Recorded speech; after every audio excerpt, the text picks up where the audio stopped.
Ladies and gentlemen, COVID has accelerated adoption of digital commerce across geographies. With this shift in consumer behavior, brands have an even pronounced need to have high relevance in their communication with consumers. Commerce advertising thus is seeing a massive uptake. Mr. Sankap Mehrotra, MMA India board member, Senior Director of Monetization of Flipkart Ads, will give us more clearly about the rise of commerce advertising. Please welcome him.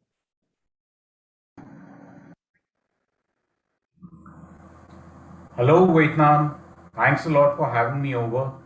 My name is Sankalp and I manage monetization at Flipkart. I'll keep my presentation down to 10 or 15 minutes and try to land a couple of key points about the rise of commerce advertising and how it is really turbocharging growth for brands. There are only two or three key things that I would like you to take away from today's discussion. The first is the growing scale of commerce advertising across geographies. Then we'll explore a couple of reasons why it is growing and how it is growing. And the last section is really about how brands can seize this entire shift. I think for everyone who's listening in, I don't need to say it, right? But we all know that digital is the future, right? It is still instructive to look at how quickly and how fast it is growing across geographies. Whether you look at developed countries or developing economies, the growth is unprecedented. Last year, the total ADEX in US was about $270 billion. 55 to 60% of this was on digital. In China, 86% of the $130 billion ADEX was on digital. Now, even when you look at a developing geography like India, digital is rising at an unprecedented pace. It is expected to be 50% of the ADEX by 2025. I, however, think that it will be faster because of the entire digital adoption that has been fueled by COVID. Another important dimension to also understand is that when you look at developed geographies, again, if I were to look at the US, anywhere between 1.1 to 1.5% of the GDP is spent in advertising. In India, that number stood at about 0.5% last year. Vietnam, I guess, would have similar numbers. Essentially, the headroom for growth is really tremendous. Now, let us look at what is happening with commerce advertising. In US, close to 20% of what was spent on digital was on commerce ads, which makes the market to be anywhere between 23 to 25 billion dollars. China is even ahead. Nearly 33 billion dollars last year was spent on commerce advertising. Which brings us to ask, are these two the only example, or is this kind of movement happening also in economies where the scale of e-commerce is not as large like the US or China? If I were to again look at India, the commerce advertising market was anywhere between 600 to 800 million dollars, which actually is equivalent in size to what is being reported on video and on search. And we expect this number to grow at double the pace of 30% at which digital is growing in the country. I think overall commerce advertising in India might be anywhere between 3 to 4 billion by 2025. I think the key point that I'm really trying to leave you here with is that it doesn't matter whether you look at developed economies, it doesn't matter whether you look at developing economies. Commerce advertising is here and now, and it is already large enough to be building your brands at scale. Now let's move to the second section on what really sets it apart. I think the first thing which I'll spend a couple of minutes on is really looking at the verticalization of search. Our behavior as users has been changing fundamentally. Today, our searches are getting more and more fragmented. Now, if you want to look for food, and I think Vietnam, maybe you'll go to a Grab Food. If you're thinking about music, you'll go to a Spotify. And when it comes to product searches, you'll perhaps go to a Shopee or a Lazada. And this behavior change that I'm talking about, which is this entire verticalization and fragmentation of search, is manifesting itself in very, very large numbers now. In the US, close to 70% of product queries have already migrated to commerce platforms. In India, that number is near 30%, and it is set to grow to 50% in the coming 2 or 3 years. As users are migrating, so will the brands. Let me now touch upon a couple of other dimensions that are propelling this growth. There are a few key things that are happening in the environment, right? Income levels, with a few disruptions that happened because of COVID, have been rising. Customers have a need to have a wide selection of goods, fast deliveries, and a safe environment to be shopping in. And all of these are ingredients that are really fueling shopping online. Now, if I look at any scaled platform, let's say any social platform or video, etc., yes, I agree that the number of users there is still more and the number of shoppers is less. But commerce customers are digitally savvy. They're obviously comfortable with online shopping and perhaps even more empowered economically. Another important dimension to consider is the ability of commerce platforms to understand customer intent deeper than what most other platforms can. Now, this understanding is typically built by turning multiple user actions into actionable insights and ensuring that the messaging at every user level is highly contextualized. And last but not the least is the kind of ROI that commerce advertising can deliver. Users typically begin their journeys via search or maybe any other way, right? And are able to conclude them on a single platform.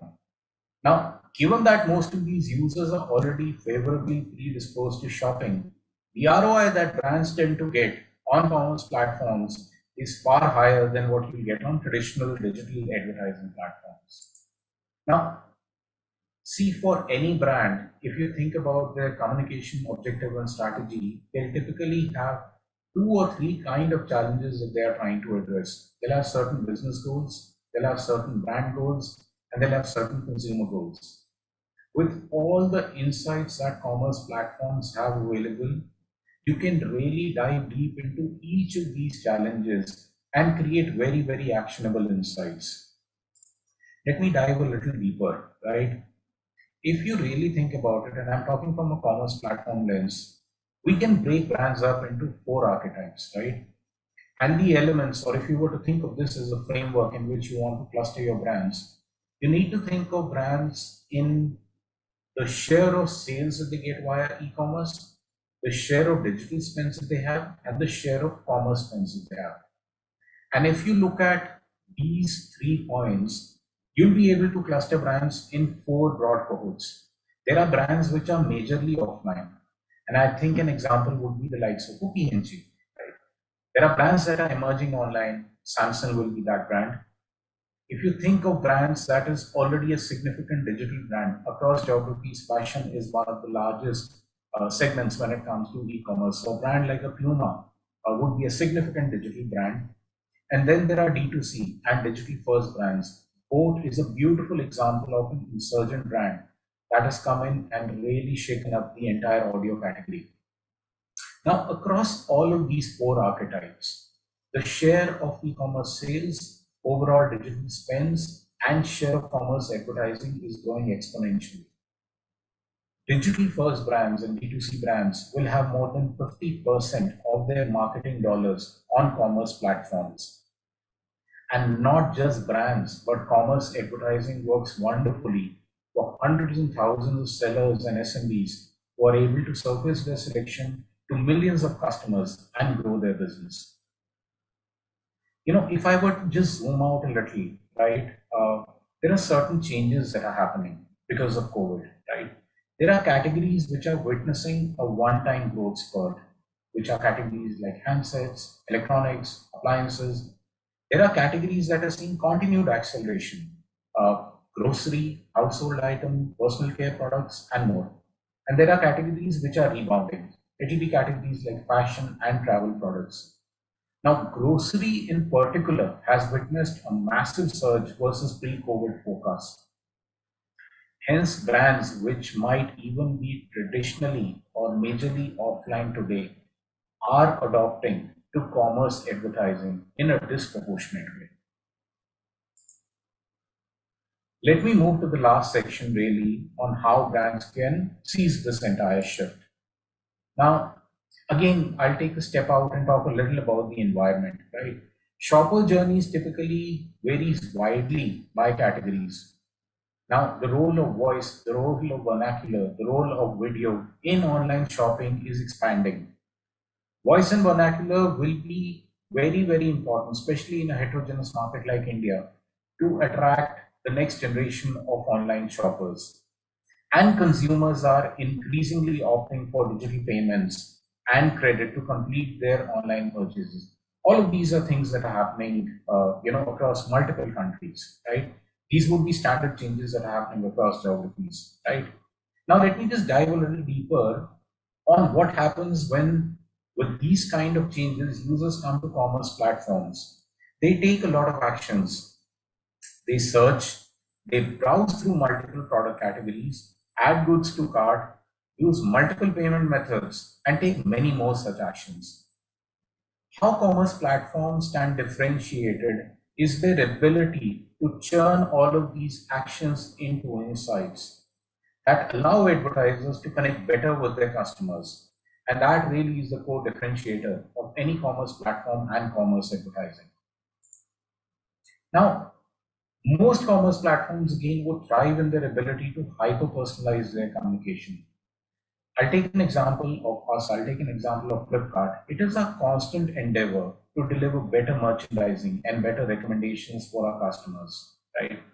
And I dare say every customer of Flipkart gets a different experience. Now, the engine that we use to create this one on one connection is the engine that we use to drive our advertising to. What I'm essentially trying to say is brands have the ability to hyper personalize their communication using very, very deterministic signals versus probabilistic signals that they will get on other digital platforms. I think one more key change that is happening is that consumer journeys are not linear anymore, right? Behavior across categories is very, very different. I mean, if I were to think of electronics as a category, shoppers will browse through 10 product pages on an average before they add any product to their cart.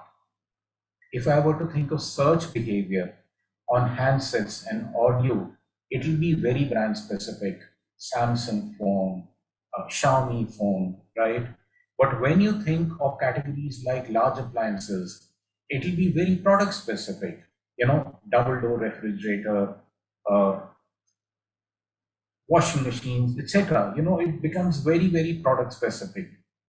And it is thus very important that as consumer journeys are getting more and more non-linear, you need to have inorganic interventions that are really blended as a part of this journey at multiple parts of the shopping funnel. Now, all customer journeys begin in awareness and end in advocacy. Typically, digital platforms are able to address one part of this journey, or maybe there are a few examples that can address more than one. Whereas when it comes to commerce platforms, you are able to create meaningful interactions irrespective of which part of the funnel your customer is in. Now, once you have deployed your marketing strategy, you need to understand deeper on how your dollars are working. Most commerce platforms will have reporting engine that will tell you clicks, CTRs, attribution, and all of those metrics, right? These are all typically what are the said need of brands. However, every brand has an unsaid need too. Brands want to know how their awareness is moving with respect to category and competition. Brands wish to understand how their consideration is. Let me talk to you a little about awareness. There are multiple proxies that are available to actually see the awareness of any brand on any platform. It could be things like users searching for you. It could be users clicking on your ad. It could be users adding product to carts. All of this can be subsumed under the awareness bucket. When I think about consideration, users after reaching product pages can take multiple actions. They can be up to 20 or 30 actions that any user can take after reaching the product page. And these can all be churned into a consideration score that allows you to understand how your funnel is looking. I think how commerce platforms stand differentiated is their ability to build such insights that really allow brands to see which part of the funnel is their performance flagging and what corrective action do they need to take to increase their velocity. I'm on my last slide now, and my summary of the presentation would really be 3 points. The first is commerce advertising is already large enough to be building your brand at scale. It doesn't matter which geography you're in, it doesn't matter what kind of a scale of brand it is. Commerce advertising is significant enough to drive growth for you. The second is that the kind of levers that you have available at your disposal end up delivering far better results than traditional platforms. And last but not the least is the kind of insights that you get allow you to build a very virtuous cycle that make your monies work harder. That's all from me. Thank you, MMA, for having me over. It was my pleasure to speak to you all. Thanks a lot.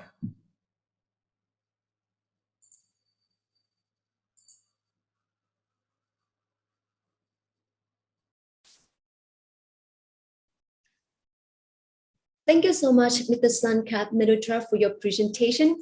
Ladies and gentlemen, we hope that all of you have had a wonderful experience with MMA Impact Vietnam 2021 for like 2 days. A lot of exciting information and hundreds of numbers reviewed that may have your marketing plan. Once again, we would like to thank all of you. Thank you so much. Và thưa các anh chị thân mến, như vậy là chúng ta cũng chuẩn bị kết thúc cho ngày thứ hai của MMA Impact năm 2021. Và thực sự tới giờ này thì không muốn nói lời chia tay với mọi người chút nào. Chúng ta đã đồng hành 2 ngày cùng với nhau với rất nhiều những cung bậc cảm xúc và rất nhiều những thông tin hữu ích dành cho các anh chị, đúng không ạ? Nhưng mà chúng ta phải nói lời chia tay thôi.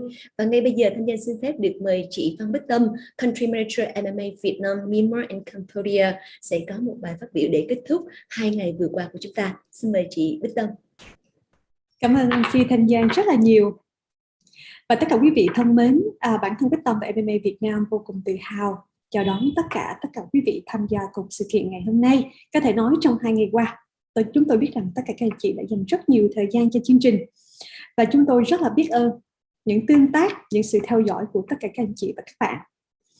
So I must say we are so lucky to welcome more than 5,000 attendees during 2-day sessions and tons of endorsement in the media by more than 30 official partners as well. Chúng tôi đã có hơn 30 đối tác đồng hành cùng với sự kiện để chia sẻ nhiều hơn về sự kiện của chúng ta. Và đó có thể nói là một sự đóng góp vô cùng to lớn và bản thân Bích Tâm và MMA vô cùng biết ơn. Again, the 10 MMA Impact Vietnam help to bring the marketing community as much as informative as we can. Huge thanks to the board and MMA Vietnam members one more time. Look forward to seeing you again at the Smart Tuesday World 2021 in November. And please keep you updated by visiting the MMA Vietnam fan page regularly. Và một tin quan trọng nữa Bích Tâm muốn chia sẻ trước khi chúng ta kết thúc chương trình ngày hôm nay, đó là ngoài tất cả những thông tin mà chúng ta đã nhận được trong 2 ngày qua, chúng tôi vô cùng biết ơn tất cả những diễn giả để dành thời gian trong khoảng hơn 1 tháng qua để đóng góp và xây dựng chương trình, cũng như sự nỗ lực từ tất cả những nhà tài trợ và những đối tác của chúng tôi. Một điều quan trọng đó là giải thưởng Smarty Việt Nam năm 2021 sẽ diễn ra vào trong tháng 11 này.